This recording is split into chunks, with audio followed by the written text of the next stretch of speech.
Nakatutok ang National Security Council sa isinasagawang imbestigasyon sa Senado kaugnay ng operasyon ng Pogo sa bansa.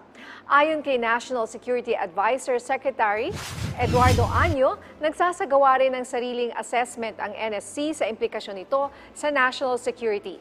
Ayon sa kalihim, sa ngayon ay hindi pa nila nakikita ang mga Pogo bilang isang banta sa seguridad ng bansa na kailangan ng involvement ng Defense Forces. Sa ngayon, anya, ito ay isang national concern na matutugunan ng law enforcement at regulatory agencies ng bansa.